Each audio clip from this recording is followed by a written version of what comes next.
All right, guys. So welcome for the joining on the Zoom. This is gonna be a little bit less traditional. I sent a text message. There's gonna be curse words, the secrets, the hacks, how to get your offers accepted. I'm gonna make the premise of how to get your contract best suited.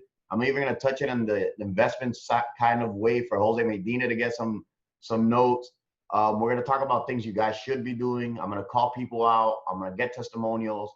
And it's just going to be one of these things that I'll teach you things that I normally don't teach. I guess I should, especially now that there's so many listings going above price, and it's hard to get your deals accepted. We're gonna cover that first. But before that, I want to pick on Violet. And Violet has been, honestly, guys, working every single day, doing multiple showings, working Zillow leads, referrals, rentals, and buyers.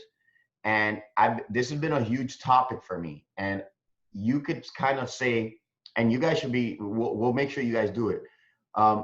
And you wouldn't even know. You would think Violet is selling Monat, and that's it. That's all she does. And the cool thing about this, and where I'm leading to it, the first day or two, I've been checking her since Friday, like, hey, did you win the lotto? Because it shows that you probably don't want the extra $100,000 this year that you're going to make through social media. Violet, what happened the first or second day you started using social media? Well, the first day I had like 4 people send me messages because I posted a showing that I had done of like this completely remodeled unit, which was really nice. So everyone's like, where is it? Like, how can I get into it? And this, that, and the other. So from that post, I was able to get 2 people to kind of start the process of getting pre-approved. Then after that, I've been posting every day, and then I've got an interest. So some people are not ready, obviously, to buy now, but they're like, hey, V, help me, figure out how I can get a house, or how I could do this, or how I could do that. So, I mean, not everyone's going to be a right now, but now I can start building those relationships and checking in and like, putting them on campaigns, which will help them kind of gear them towards being able to purchase at some point. So, but at least now everybody knows what I'm doing. So I had a friend saying, hey, I didn't know you were doing real estate. So she sent me her dad, who's a cash buyer. So it's been great, and I'm glad that George has been pushing me. I'm gonna say this, and I was putting a story, Instagram story, and I put it on the wrong one. I put it on the lifestyle. The next time I do a training, I might actually find a way to put it from my phone. I know with my Mac I could do it, but I'm working from home now to have a meeting at 1. But this is what everybody needs to hone in. And I was talking to Liz. Liz, I'm calling you out too, because I normally would let people. You guys could do whatever you want with your social medias, but I think you guys have to entrust in me. If I give you some advice, it's because I've seen it firsthand or first line. And I'm not going to talk about any specific companies, but some people will market, right? Herbalife. Well, I'm not, I didn't say specific companies in this being recorded. It could be so many things. It could be about your hair. It could be about weight. It could be at sometimes they were selling FPL bills. There's just so many multi-level marketing. And if you look at those individuals, you could make money, and that's great. If you sell or you sign up a person, you make $125, or if you get the 5 people in that big multi-level marketing company, the 5 people of the thousands of people that are in that company are the people who go, oh my God, because I want to make that. But in real estate, there's tens of thousands of people that are making hundreds of thousands of dollars a year, and you all could do it. So when I see a person like Violet and many others that are working every single day, but you can never in your life know they are, I have to call you out on it. And if you're going to focus, if you're in real estate, hopefully you're here to make multiple hundreds of thousands of dollars. I want to show you guys something right now. And I normally don't do this in a training, and we're going to do it. Is share, if my screen is not shared, hold on. Broker metrics, hold on. I want to show you guys something real quick. So Violet, I commend you for that. So thank you for letting me pick on you. I'm going to bring that back up. So let me show you broker metrics. I'm going to show you something you guys never see. Tony, what's up, bro? I love it when you're on, bro. I want to show you guys something. Lifestyle International Realty. Give me a second. I'm just loading up the app. I have a lot of the things I'm going to train with you guys here. This one's just not up yet. And I want to share something you guys can see. All right. All right. Perfect. All right. Lifestyle. I'm going to show you numbers. And this is why I want to make an emphasis on this. And I'm glad this is being recorded. And everybody, if you're going to pay attention to anything, pay attention to this. Let me share my screen now. That it's share screen. Okay. Can everybody pretty much see this? Unless you're on your phone, you're not going to see this very well. Leslie Moreno. These are the sales numbers. This doesn't show anything pre-construction. And I know a lot of you guys do pre-construction. This doesn't show anything that was off market. And this doesn't, so no new construction and no leases, of course, it's just purchase. Leslie Moreno, first year in the business. I'll say first year in 6 months, 9.3 million. So figure you always multiply that by 3. Figure she made almost 300 grand first year of real estate. Levon Beck, 22 freaking years old, 9 million. He sold a lot of pre-construction. So let's just say he has $10 million, 10 million sales, 23. This is from 7/1/2009 to 6/30. So 12 months back from today. Almost 300 grand, 22-year-old. Rick, he's an anomaly. His wife has another 5-6 mil. So Rick's on always 10 to 20 mil. Hector Chinea came into lifestyle around 2 mil. Is at 6 mil, sorry. So he's on his social media. Eric Vargas, probably not that good on social media. 5.7 million, so a little bit of 180,000. Manny Sanchez, who I give him a lot of BS because if you look at his sales, I don't know if he's on here. None of my leaders are on here, I don't think. Look at his sales, last 12 months. Where's the dates here? I want to show you guys something. And I know this is sales hack. Went on a streak in 2 months, almost 6 houses. And then the last house he sold on the second. And he knows like he didn't keep his pipeline. Social media, Marvin Hernandez, Facebook Marketplace. His numbers are he's gonna have around 8 million by the end of next month. He has 7 deals under contract. He just closed another 7 deals that he did in COVID. And this is a person that does it all through Facebook Marketplace. But we're not talking about Facebook Marketplace. The reason I show you this number, this is everybody here up to right here, just in our brokerage alone. I'll say around here, 18 people that have made over 100,000.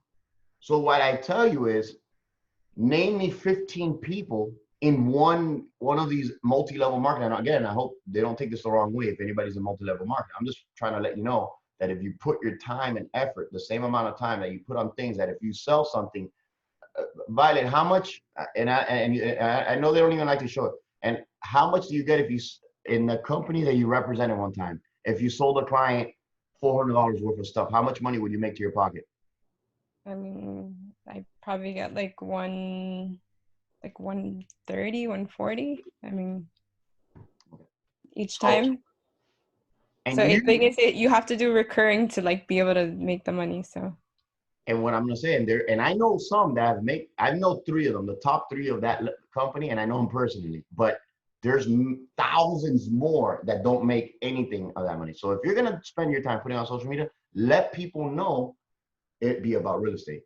So make sure you're doing a story, you know, as much as you can. And that's about it. I wanted to leave it at that. Thank you for sharing social media. The thing I wanted to talk about today was getting your contracts. I'm gonna share a video so you guys can have them and watch this later. Let me save it. Fancy chandelier. I'll put. Hold on. Let me share it. All right, so I'm gonna share it in the chat. Rick Garcia, who is one of our top producers, I'm gonna share it in the chat. Boom. All right, now let's look at an as-is contract. And now we're gonna see how you get your offers accepted. As is accepted. Let me just pull up anybody's accepted contract. Offer accepted.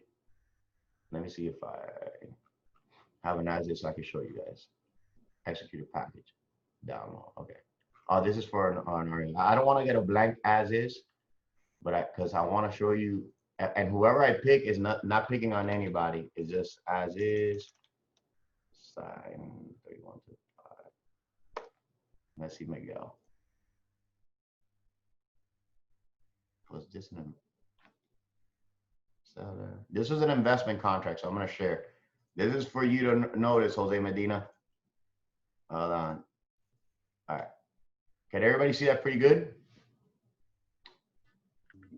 Yeah. All right, perfect. All right, so this is a contract between Miguel and Fernandez Pedro. I don't know when this was in 2019, but we want to cover some things that I always want to.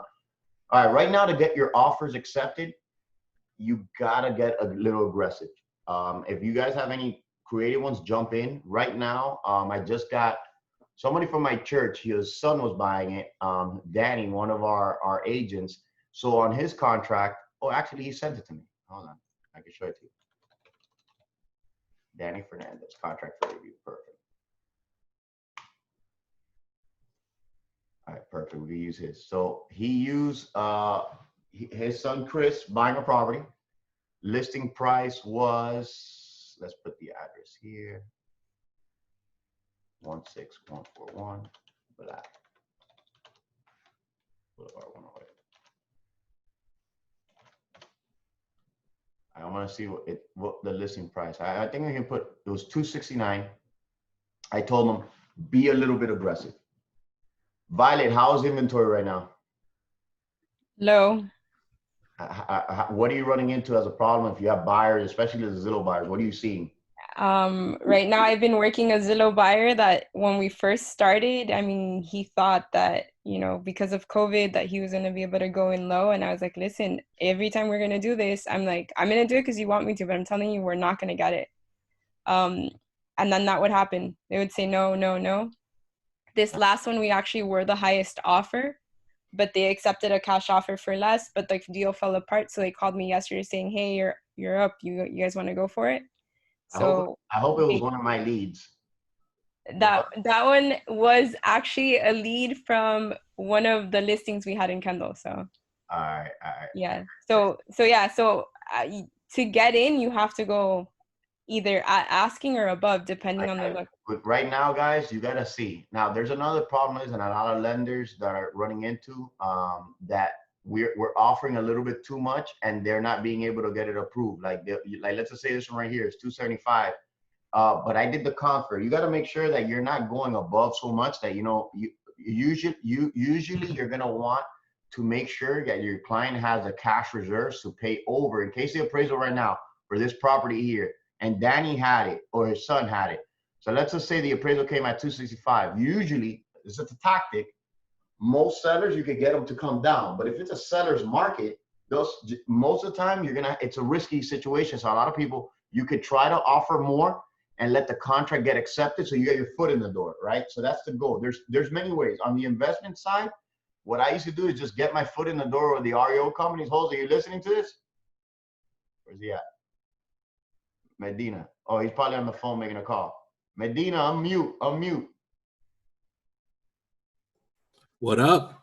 What I would do, and I know you work more with like short sales and all that stuff. What you want to do with these short sales, you're going to be able to beat them up, guys, on the inspection period, right? For the most part. Normally, it was a lot better back in the days when there was a lot of, you would get a property on the MLS that was, you know, let's just say 180,000 that the property, if you bought it, held it for a day and sold it at 240. You can't do that these days because anybody would buy it. You show me one of those properties and I'll buy it myself, and there's every other investor that's out here will do the same.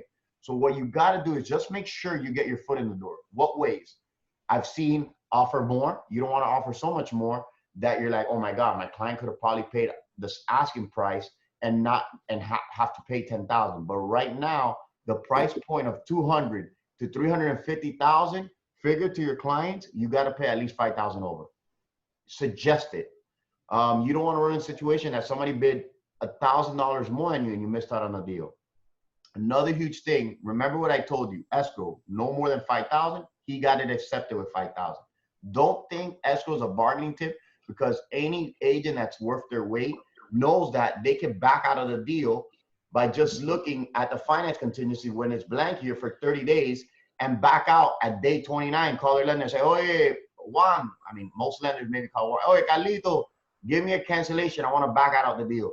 Any agent knows that. So if an agent tells you, "No, we need more escrow," because you just tell them that, like, you know, Violet, look, I understand more escrow seems that makes it like a stronger deal because if we back out, you get to keep the money. But in reality, any agent could just back out in the inspection period or finance contingency and get their money back.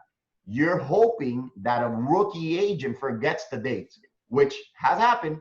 We're not. So remember, I offer a little bit more. Now, how do you get a little bit more of an aggressive? There's three things that I've been seeing. Somebody go, this one is too risky. I don't like it because if I'm dealing with Jose Medina and I'm the listing agent and Jose Medina tells me, "Hey George, I want to offer $1,000 over the highest offer that comes in.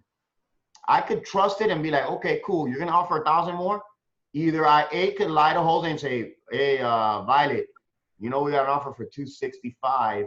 Let's just say that the offer was 274, and I can lie to Jose and just tell him a higher offer. So you're risking that. And if I were to, let's just say Jose would have gone to 275 because I was going to, if somebody else was negotiating with me, I'm a straight up person. Not everybody's like that, but let's just say half of the realtors are.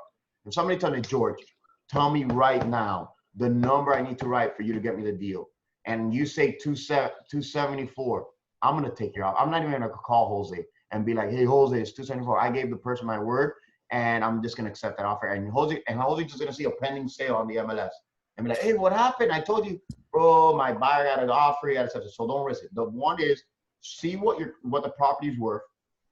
If you see it's worth, priced well, offer a little bit more. And then your client was like, oh, but the pricing. Tell them it's a seller's market now, so you want to get your foot in the door. What you could do after that, though, is get the inspection. Now, this is a risky maneuver, but you got to keep your client aware of what they could do in this option. What about using escalation clause? What escalation clause, Martha? If you could elaborate. Martha, can you hear me? Oh, okay. Let me see. Audio one. You guys can't hear me? Yeah, okay. I can hear you. All I right, can hear you. Martha I probably. can hear you. All right. I don't know what escalation clause she was talking about, but talk about these bidding wars. Okay, so one of the things you could do in a bidding war, you just want to win the bid, right? And the bid is to basically get your offer accepted, and then these are the different options. First one, you get the offer inspected, but you tell your client, like, this is a costly one, because you can't just get your offer accepted and say, hey, the roof needs to be replaced. I need a $10,000 price reduction. Where you would say, look, Violet, look, it's 275 here, this offer, but we're gonna really try to get it for 265. What you have to disclaim is it's not a guarantee, but I'm gonna try to beat them up once we're in the inspection period, but we're gonna have to do an inspection. But the thing what you don't want to ever do in this kind of negotiation is that you don't want to put it in their mind that it's going to get done. And if it doesn't get done, they want to back out, because now what? 30 days later, now they back out, and now you're back, looking for a property for them. You got to tell them, look, you got to be ready to pay 275, but we're going to try to get as much as possible. It's a 50-50 chance. Just be prepared to pay 275. What I've done in the past, or what I've been counseled to, is beat them up on the inspection period. No house is perfect. Unless you're buying a pre-construction, there's always something wrong with the house. I would always, there's going to be plumbing, there's going to be a cracked tile, there's going to be something that you're going to be able to use to kind of knock them down off their price. So make sure you do that. Hold on, let me mute everybody. Okay, so make sure you're in that. A lot of times people will put the $5,000 and they say, look, okay, and if you have these sellers that are, no, they need more escrow, Okay, how about after the inspection period, I give you $5,000, or after 10 days, I put more escrow. That way you don't have to risk that much more. In reality, I'd rather just put it up front, but some people like it after a certain amount of days. Make sure you're always putting, like, your offer strong. Make sure you get their escrow letters. Don't forget to, because God forbid, in a seller's market, I get this offer with Violet, and all of a sudden somebody calls a day later and I didn't deposit the escrow, and somebody offered 280. They're just gonna tell me, oh, you never deposit the escrow if you leave this blank right here, it's 3 days, as you see here. So make sure you get that escrow to them as soon as possible. And this guy's horrible. He didn't use lifestyle title, New World title, so I'm not gonna ever help him again. Just kidding. You gotta use a family, New World title. They help you with all those leases. You gotta give them love. And you're also helping your broker here. George, Yes. I have a problem with my mic. Now I can explain if you Okay. want the escalation clause. A little bit. Okay. Remember, I had a deal in Jacksonville. So the realtors over there use this escalation clause is where you state in the special agreement section that the buyer will pay, let's see, $1,000 more for whatever amount the higher offer is, but you have a cap. So for example, you say, okay, my buyer will go $1,000 more from your better offer. but we will not go more than, for example, $211,000. You know, you put a cap because to protect of the appraisal value. Gotcha. Yeah. Oh, I Yeah, got what you're saying, but where I try to not, what I see it more though is where you could say the way to, that's a great strategy too, where let's just say it's overpriced, but Martha wants the house and she's like, Martha has the money. It's not like, you know, it's not like she's financing, let's just say 97, 98% of the house, but let's just say Martha was putting 20% down and she could pay the difference in cash. What Martha could do to make her offer stronger, and she knows, let's just say this house, I know is only worth 260. It won't appraise for more than 260, but it's a beautiful house and my client wants it. There's no inventory. What Martha is suggesting and what I tell you guys is to say, hey, we will pay, we will waive the appraisal contingency. This is how you make a super strong offer. But I don't suggest this. You ask me or you ask one of your managers before you do this, because you got to be very careful. You say, I will waive the appraisal contingency that this contract has, and I will pay up to, I will pay up to 280, let's just say, but no more than 280. I'll pay the difference cash. So if it appraises less than you put a soft cap too. So like, let's just say it only appraises at 250, you put a limit. As long as it appraises for 265, I will pay up to 280 of the appraisal price. And if it doesn't hit that number, then you don't have to do it. But if it does appraise at 280, I have to pay the difference. Even if my contract here was 265, because I said I would pay up to. And that's a sure way to get it. That's only when you have a stronger buyer that's willing to overpay a little bit because there's no inventory. And now you get a lot of those buyers. Now you get a lot of loans that people have cash and they're not really, they're financing, but they're considering it a cash deal because they're getting the cash and then the bank finances them after the fact. So you have those type of loans as well. Let me see. So yes, Martha, yeah, you're very right. But like I said before, don't just put it that you're gonna pay $1,000 over anybody else, because sometimes they'll just forget about you and just go with the person like, you know what, I did negotiate with Janet and you know, I don't want to lie to her. I told her if she paid $274, I would give it to her. I'm not gonna call back Martha and for $1,000 more and lose credibility. Hold on. Violet says, I've been writing a little bit more about my clients when presenting my offer. Oh, that's a good one. So explain that, Violet. So when I send an offer, I do like a little about my clients. So I'm like their first time home buyers or, you know, whatever the case may be, just because I feel like if you string an emotional cord, like they really love the house, you know, whatever the case is, like once you strike an emotional cord, it's harder to say no to someone that you know something about versus someone you know nothing about. So let me show you guys a good one here. If I see it, hold on. I had somebody that had that, a good friend of mine. Let me see if I find it. All right, perfect. If he knows I was showing this guy would kill me. This is a top producer. We drink a lot of wine together at Hillstones, but if I share this, he'll kill me. So hopefully nobody ever tells him. Let me share my screen. All right, this is Miguel Savat, one of my best friends. One of my best friends in real estate that is not in lifestyle per se. And this is the letter. I want to thank you for making your home available to me the past couple of days while I toured it with my wife, daughter, and contract. Let me tell you, I love the location. I'm not going to read it all. To be quite honest, I've been in the industry for 12 years. I sit at home and I have a vision for your homes that's going to be phenomenal. But like everyone, I have a budget. And ultimately, if I know you have a number in mind, let me know, blah, blah, blah. And look, he even had his daughter sign. Come on, guys. All right, let me sell him the house. I don't even know the house. I'm just going to sell him the house, whatever it is. But that goes a long way. You get 5 offers, right? You get 5 offers. I see John, he's too young. I probably don't accept it because I'm like, John don't need the money. But you get 5, hey, John, I'm just kidding you. But you get 5 offers, right? And one of them has that letter and they're all the same price, all the same terms. You're taking this offer. So Violet, good, that does work a lot. And make sure you do something like that. I'll send you this letter. I'll send this, remind me to send this letter. I'm gonna put it as a note. But there's a bunch of those emotional letters you want to do that makes the seller, and also it's good for the seller to pick a house. Sometimes sellers are so attached to the house because they raise their family in it, and you know they want somebody to treat the home. It's like a human. It's like, you know, you want to make sure that somebody takes over that treats the house well. So that's definitely a good idea. Let's get back to this as is. Where was it at? Danny, that is. All right, so Here is not a big thing. If Jose Medina is here, if you guys ever work investment properties, assignability is a huge thing. If you put may assign or may not assign of liability, here, if I was a wholesaler, and what some of you guys don't know, a wholesaler would just buy a contract and try to flip the contract without having to close. He needs to be able to sign the contract, meaning that he doesn't have to close. When it's a finance contract, you should always just put may not assign this contract.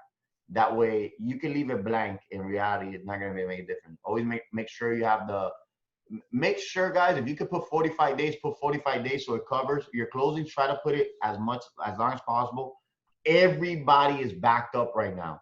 Everybody's backed up. Don't think you're going to close in 30 days. It's very hard to close in 30 days, guys. So try to put as many days, and you want to cover as many as you have. What else can you do? There's not really much more here. That inspection period, you can leave it blank. You could put it, he put the 10, put 10, make it a little bit more aggressive. Remember, you're always covered as long as it's a finance deal. Now, if you have a cash deal, this is your only saving grace. But remember, you always have the finance contingency that's going to save your life. Let's see what else. Pretty much it. Not much more here you guys need to know. Let me see. All right. What questions do we have? I see a lot of rookies here. I know Janet asked me about an escrow question, which I'll cover. Well, we don't have to cover that right now, but what else? Sales questions. Let's go. P, what are you working on right now? Unmute. So right now, I have 2 listings. So one of my listings is overpriced, but I'm trying like to get a above market value offer. I already got one offer, but I have a listing in Homestead that is a little stuck because it has a 399 association. So every single offer that I receive. What's the address? For which one? For the one that you're telling me that's overpriced. It's 2300 Southwest. Okay. 64th Avenue.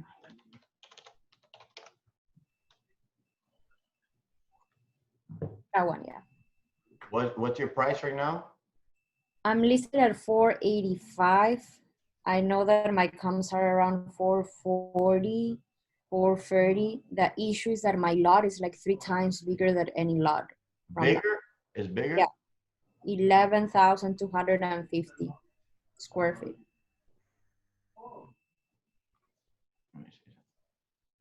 And the conditions of the house? Yeah. Like they have improvements, like a nice kitchen.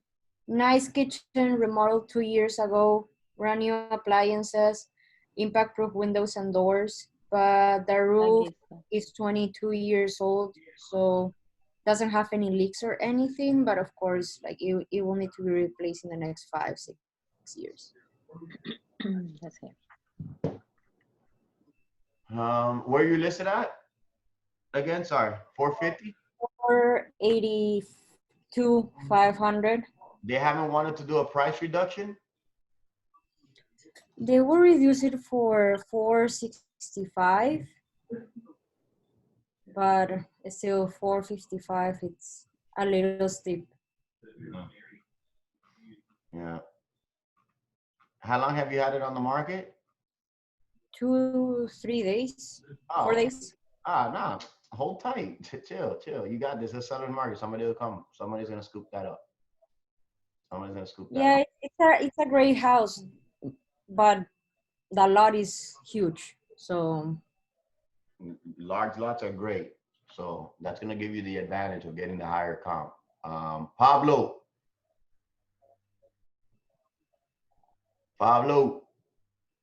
What's up, G? What are you working on? So actually I wanted to ask you a question about the escrow. So right now I have a listing. I got it on the contract and their closing is supposed to be today. However, start again. Somebody sent me a text. I was very rude. I looked at it. Oh, come on, bro. All right. So I have a listing that I have on the contract and the closing is for today. Now they are going to need an extension, but they have not been able to give me a loan commitment, and my seller will not sign an extension until he gets that. They have until today to give it to me. If they don't give me that today, of course, it'll be a breach of contract. Can I go after the escrow? Because my seller wants to do that. If they're out of the finance contingency date? Yes, sir, by 20 days. Oh, all right. So what type of financing are they doing? Conventional. Who's their lender? It was Cesar from PRMG. No, you don't have to say the guy's name, but it's a traditional so it's a lending bank. Well, he switched to Caliber in the middle of the transaction. And what are they telling you now? Who at Caliber? Who at Caliber? It's the same lender. Okay. The same. Okay. Oh, it's a guy who's brokering the deal with Caliber as Exactly. Okay, wholesale line. Okay. If you're already this far down the line, you're gonna want to make sure that you rather close with this guy than go back on the market, even though it might be advantageous to keep the escrow. Now, ultimately, if you're locked tight and you pass a finance contingency, everything's dotted, you could usually keep it. And usually what you're gonna do, guys, you're gonna want to get that money fast for your seller. So you usually try to settle out. You try to go for the whole amount and say, hey, you breach a contract, but listen, we want to help you out. Release the escrow to us, and you take that right now, and you get half, and you move on to the next. But what is he telling you with the lender itself? That the file's in underwriting, and they're waiting to hear back from the underwriter for that commitment. Here's how you keep the leverage, guys. Always learn this. Remember, you need to learn this as well, because you don't want to be on the opposite side. You will say, I will extend 2 weeks, right? Or whatever your seller says. However, I will be placing the property back on active. Try to get that. Sometimes you don't want to do that because you don't want to be that evil to it, but it's not evil. You now got to start to look for a new buyer. But I will extend the closing date. But if I extend this closing date, I need you to sign that you're releasing the escrow if you don't close. Because a lot of times they'll say, oh no, they'll try to be slick. Now, if you're on the opposite side and you were the buyer, you're gonna try to send the extension. Remember, hold on, and I got you here. COVID. All right, boom. All right. You would, if I was slick, remember this is hacks. If I was slick and I wanted to coger la vuelta de Pablito, I would send the extension with the closing date and the finance contingency period back on. Most agents, if you're on this side, they won't notice and they'll have their seller sign. And then I go, yes, thank God. God loves me. He didn't notice. I put the financing period extended again. Jesus loves me. That's it. But most of the time, you say no. But what you do is you make an additional term. You would use the extension and you would go here, addendum to contract. To contract. All right. Let me see. Let me see if I get a regular addendum. What you would do, just scratch this out.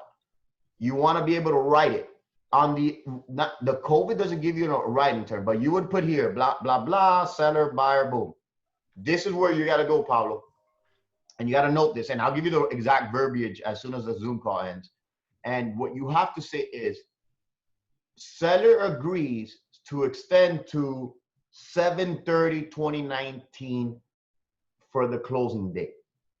Buyer, if buyer does not close by said date, buyer agrees to release escrow to seller, and you put the seller's name again, and then you have him sign off.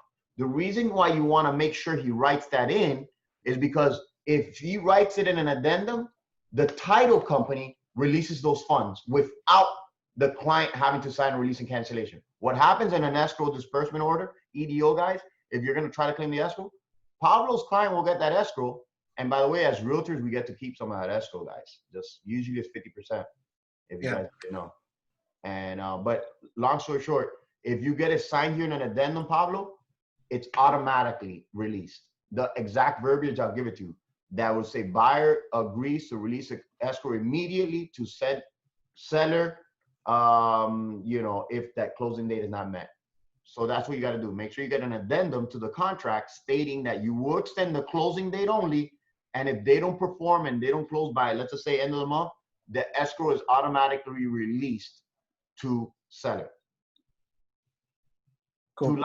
Put to Lifestyle International Realtor. That way you still could get some of the escrow. and then we release it to the client?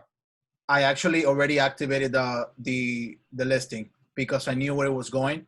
So I put it active and I received 3 more offers. All right, love it. So That's it. So get ready. Janet, I like your brother's dog or puppies or whatever they are. What is that, puppy? You, what? That's my sister's son. Oh, okay. Oh, puppy. All right, so Pablo, answer that. Anybody else have any more? I love these crazy scenarios. Let's see. Let me think of some crazy scenarios. What have we dealt with lately? Hector, give us a crazy scenario. Oh, I know Hector has something crazy. I'm so happy you got on here. I know you got something crazy. Hey, this is no holds bar. Say whatever it is. Give us some crazy agents out there. What's happening lately? Happened to me. It happened to me Monday. I had a client that was. They thought they had a 13-day. They thought it had a 13-day inspection period. They forgot that they had signed a 7-day inspection period. Luckily, the agent for the seller is somebody that I worked with at both Keller Williams, and I worked with him at Yes Real Estate, which then turned into Century 21 with Miguel Salvat. And they decided that they didn't want to buy this place anymore for whatever the reason is. I don't care what the reason was. And at that point, I wasn't really listening anymore. But I made a couple of phone calls. They told me they were going to take our money. They said they were going to take that deposit. And these are people that basically, this is all they had. They had $10,000. They were going to lose $10,000. And I got them their escrow deposit back. Friday, we got an agreement done. Freddie Santiago from Century 21, a good friend, did me a solid and talked to his client because his client wanted to keep the 10 grand. So what I would tell you guys is, relationships matter. It doesn't matter whether, you're dealing with the agent today. Freddie Santiago from Century is a realtor I've been working with for 8 years, except for the time that I've been with Lifestyle. And even when you don't think it's important to have a relationship or finish things on good terms, especially at the end of a transaction, it is of utmost importance that you do that because you don't know when you're going to see that agent, okay? And you don't know what side you're going to be on next time. You may be on the buyer side today, you may be on the seller side tomorrow against that same agent. And if you guys, one thing I've learned is that you get a lot further with these deals with sugar than you do with vinegar, okay? Use sugar every time. If you look at the way I talk to people and you look at my posts and I show you emails, tell your client that you're working for them. Whenever I talk to my client, first of all, I look at my etiquette. I make sure that I use good realtor etiquette. And I tell them, I'm doing this for you. I did it with this client. She was really upset at me. And I'm like, don't be upset at me. You're the one that agreed to a 7-day inspection period. And now you're going to lose your 10 grand. And I said, I'll tell you what. I'm going to talk to that agent who I've known for 8 years now. And one way or another, I'm going to get this figured out. Because she's like, well, I know about your errors and omissions. And I'm like, what about my errors and omissions? I didn't do anything erroneous and I didn't omit to do anything. And here's all my documentation for my file. So long story short, guys, all I can say is use sugar and forget the vinegar. Even if the guy on the other side is an asshole or the girl on the other side is an asshole, if you do what you need to do and you treat everybody the same way and use proper real estate etiquette, the sky is the limit. Yeah, I love that saying. I like using, there's my favorite saying, if you guys are around me enough, I always say, it's better to be rich than right, and you get more bees with honey. And that's a great, I would say, analogy, I guess. But what else? Who do you got here that could get us? Tony, what are you working on? Oh, he took his camera off. And you had a cool shirt on today.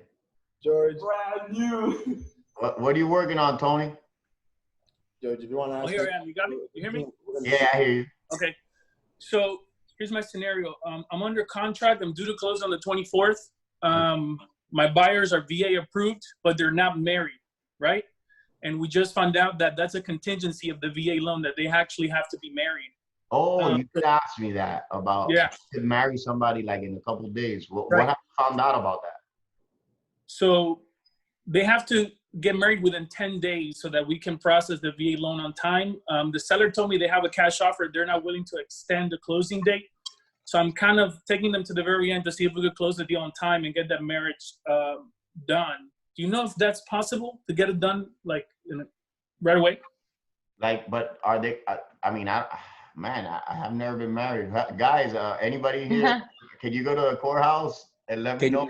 Can you guys No, repeat the question? Because I was on a call. Yeah. Basically, If I'm right, I'm sorry guys, but if I'm right, all you need is a notario. You pick up the application at the courthouse, you sign with the notario, and if you could get it in and file it within that same day, the court could start processing it the very next day. You could do it right before closing. If you close it on a Friday, you could get married the Thursday before and have it filed with the court by Monday. A veces el mismo día, there's not that many applications. Well, technically, you cannot do it the same way. So when you go, they will give you a paperwork, and you have 3 days to back out. And after the 3-day period, you can finally go to the courthouse and get married. Tony, and a question, why do they have to get married? I know it's a VA loan, but are they both on the loan or just one is applying? No, they're both on the loan. And they just told you that they need to get married now? They're both on the loan. Our lender told us yesterday that there's a brand new regulation that came out this year that says they can't do a joint VA. So they actually have to be married, and they're not married yet. So that's why we're kind of in a rush to get that done before closing, because the seller told me that she doesn't want to extend the closing date. That's an awesome, not an awesome thing. I'm saying that's a crazy example, but I hopefully give us the positive outcome. I feel like you'll get it done. And I know John is an eligible bachelor in case they need to get married or something, right, John? If you need to marry them, then I'm a notary, so I can get your clients married today if you want. Okay. Just give me the last, because the court is closed. Nobody's getting married at the court now. So I mean, if anything you need.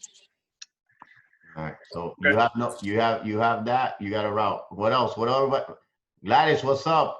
I know you always got something over there crazy. What's going on over there? Unmute. These stories help everybody learn. So come on, what was your last closing? Was it smooth? Well, yeah, my last closing was very smooth. It was very nice right now. I got the clear to close for one that we were supposed to close yesterday, but the sellers are not ready, so they're moving out Friday, and the closing was pushed to Friday. I'm working with the buyer, approved for $350, putting in an offer in Cutler Bay, but it got bid by a cash buyer for $35,000 more. So I've been working with this buyer for the last 3 weeks. I can find her a house in Cutler Bay. Guys, I want to share on something Gladys touched on. I want everybody to listen to this. And Hector's on the phone. I'm sure he'll chime in. Guys, we had a record month. We actually had our best month last month in more than a year before COVID. So do not believe the hype of whatever's out there. Thank God that we're in an industry right now that people are making so much money. Hector, I was just showing your numbers to everybody. I remember when you came, I'll bring it back up in a second. You're almost at 6 million this year. When you came, I'm not saying lifestyle maybe just put the tools around you and the team. You came like around 2.5 mil or something. You doubled your number in 6-7 months. I've doubled my numbers in 6 or 7 months. I had a closing yesterday, 405,000. I got a closing next week, 300,000. I've got 4 people that are about to go under contract, and this is my view today. So don't tell me you can't do it. Okay, I'm on vacation.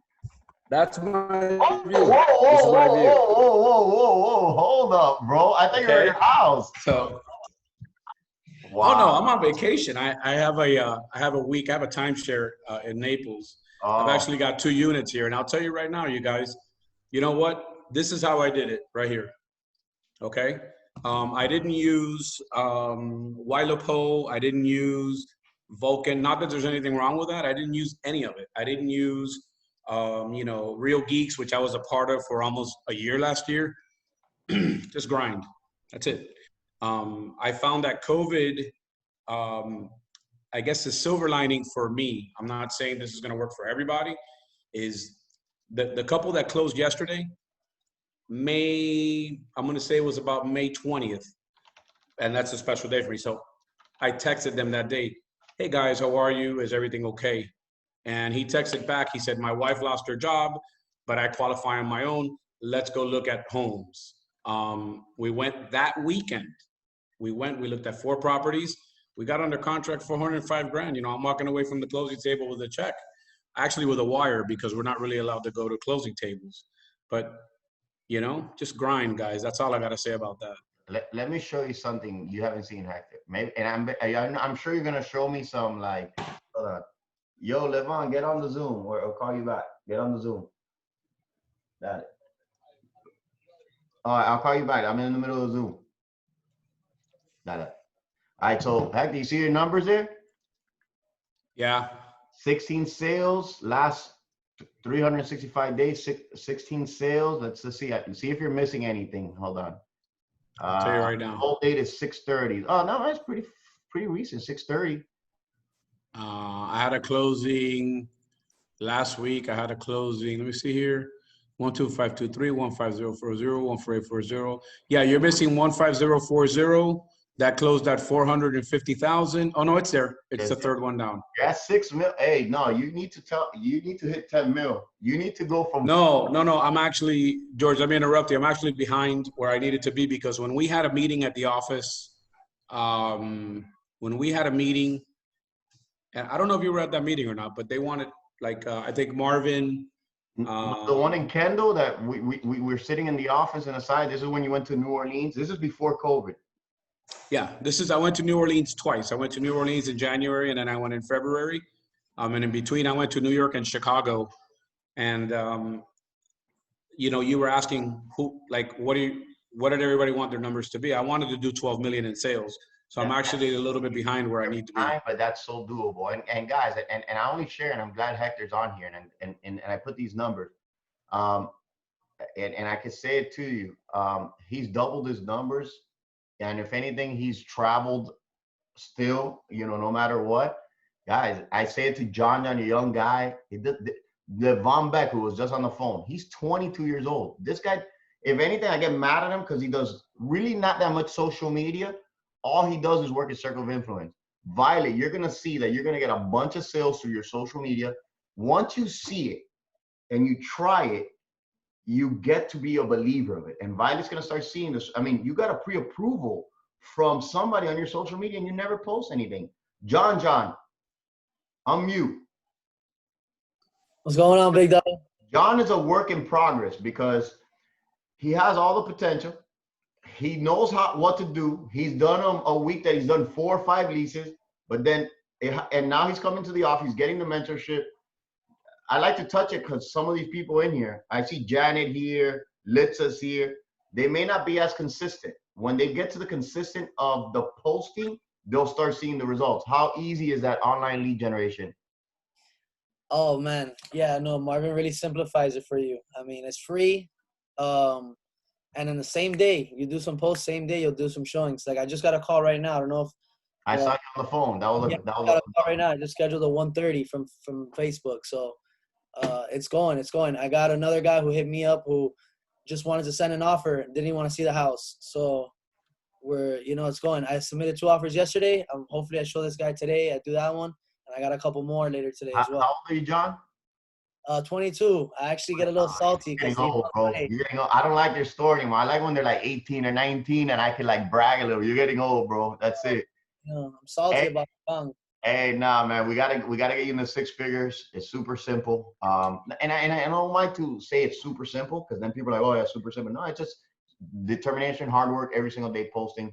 Pablo, I need you to chime in here. And I bring these stories and I like this kind of training platform. These are the ones that I love. I get to open up and I get to put these stories because maybe Janet hasn't heard it. John hasn't heard this story. Lurian hasn't heard. I'm sure Medina has heard this because, Tony heard. I'm sure Ditz has it too. Pablo, where would you, if you didn't leave your previous industry, what would you be doing right now? I mean, if you were in your own industry, would you be able to be working right now? Oh yeah, I would be I will be out of a job because I used to be in the restaurant business. So restaurants are closed. So we'll be out of a job right now. Janet, I see you smiling over there. You're in the restaurant business too, so I know you're feeling the pain. All right, and Pablo's a great example. Actually, Pablo went as a leadership meeting into a restaurant when we did our first quarter awards or our fourth quarter awards, and Pablo actually, there was a server that worked with Pablo before, right? Yeah. So let's just say, and I'm not beating up the industry because I know there's some, like, I know Jose was telling me that you can make $70,000, $80,000 as a bartender at I think he was in Brickell, what's this place called? But that's a rare exception. I got a buddy of mine that works at Hillstones, which is probably one of the most exclusive or high net worth individuals eating all the time, and he makes $60,000, $70,000, $80,000 a year serving, and it's not even cash anymore. So you could be like, oh yeah, he makes $80,000. No, it's W-2, right? Pablo, what was your best month amount money wise? I had back in November 40,000, and I'm expected actually between today and the end of August to make 72. Woo. What he would make in the best year of his life in the restaurant business, he's making it in a month or two.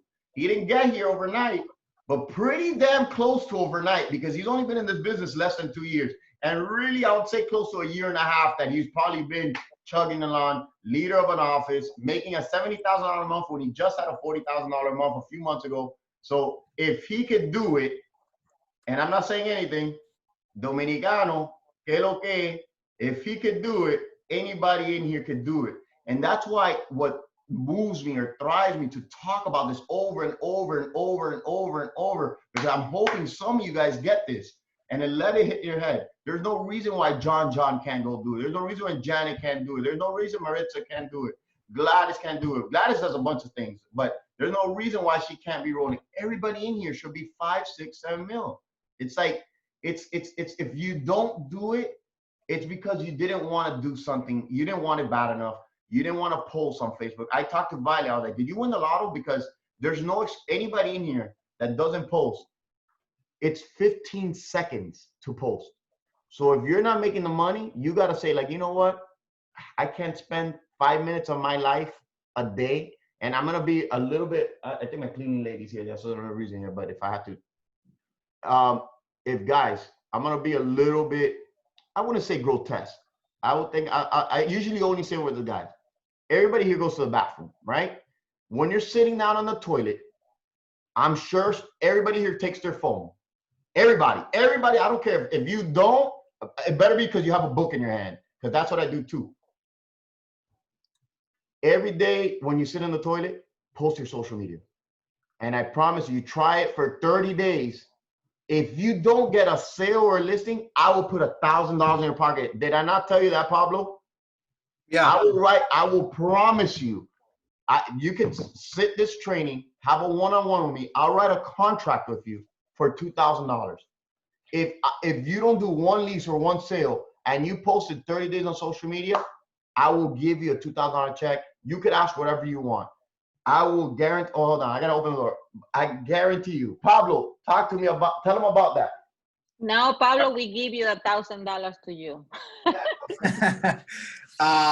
Yeah, man. When I joined the brokerage, I told George my story. I met them that first day, and what made my decision very clear is that that day when I met him, he didn't know me at all. He did not know me. Sorry.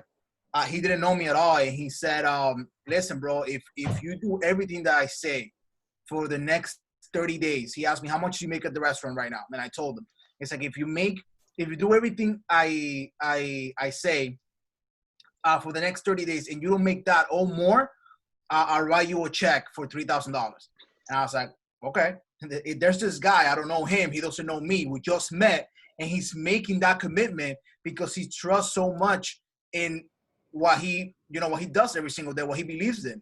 And then after that, man, I think I didn't make it my first month because it does take, for you to get on the contract and close, but I did get on the contract. And in my second month, I closed 9 rentals, which was around like $9,000 around there. So I love his story. And again, there's people in here that are going through it and they may not be doing that right now. And I understand that life hits you. We have kids, we have husbands and wives, and things, reality hits you.